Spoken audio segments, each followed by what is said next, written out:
نہ ہم اہل بیت کی شان میں گستاخی کا تصور کر سکتے ہیں. ہم تو ایمان سے خارج ہو جائیں گے. میرا عقیدہ ہے کہ اہل بیت کی شان میں گستاخی تو ایمان سے خارج کر دیتی ہے، اور ازواج مطہرات کی شان میں گستاخی ایمان سے خارج کر دیتی ہے.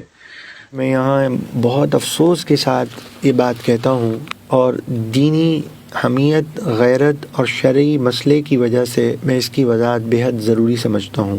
جب جنید جمشید کی کلپ میں متنبع کیا گیا اور بتایا گیا کہ یہ گستاخی پر مشتمل ہے، اس میں غلطی ہے، تو بہت سے لوگ بہت زیادہ ناراض ہوئے، غصے کا اظہار کیا، اور انہوں نے کہا کہ اس میں کوئی گستاخی نہیں، اس میں کوئی غلط جملہ نہیں ہے. جنید جمشید حدیث بیان کر رہے ہیں اور اس میں ہماری نظر میں تو کوئی ایسی بات نہیں. انہیں سمجھایا گیا لیکن وہ اس سے سمجھنے کے لیے تیار نہیں ہوئے. انہوں نے غصے میں آ کر بہت سخت کلمات جو ہے اس کا استعمال کیا. تو عرض یہ ہے کہ جب جنید جمشید خود اب اس چیز کا اقرار کر رہے ہیں اور یہ کہہ رہے ہیں کہ مجھ سے غلطی ہو گئی، اس چیز کا اظہار کر رہے ہیں کہ یہ نامناسب کلمات تھے، تسلیم کر لیا، تو خود ہی آگے جو ہیں اس چیز کی وضاحت کر رہے ہیں کہ صحابہ کرام اہل بیت اطہار کی گستاخی کرنے والا ایمان سے فارغ ہو جاتا ہے. خود انہوں نے اس چیز کی وضاحت کی ہے. صحابہ کرام، نبی کریم، صحابہ کرام اور امہات المومنین کی شان میں جو کوئی گستاخی کرے وہ تو ایمان سے فارغ ہو جاتا ہے.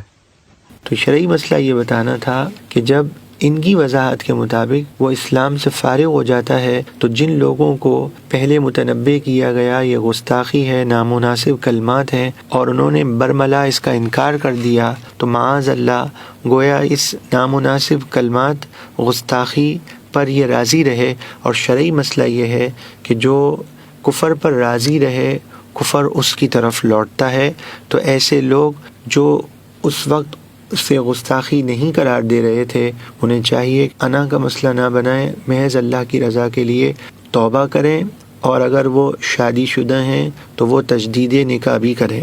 رہا ان لوگوں کا تعلق کہ جو اس گستاخی کو سن کر ٹھٹے مار رہے ہیں، ہنس رہے ہیں، تو وہ سخت ترین گرفت میں آئیں گے کہ نامناسب کلمات، گستاخانہ کلمات سن کر ہنسنا یہ اپنے آپ کو اسلام سے دور کرنا ہے. تو وہ تجدید ایمان کریں. اور مجھے افسوس اس بات کا ہے کہ نہ جانے کتنے روز گزر گئے ہوں گے، اور وہ لوگ اگر تجدید نکاح نہیں کرتے تو معاذ اللہ اب تک وہ کون سے گناہ میں مبتلا ہیں، میں اس کا ذکر نہیں کرنا چاہتا. آپ میری مراد سمجھ گئے ہوں گے.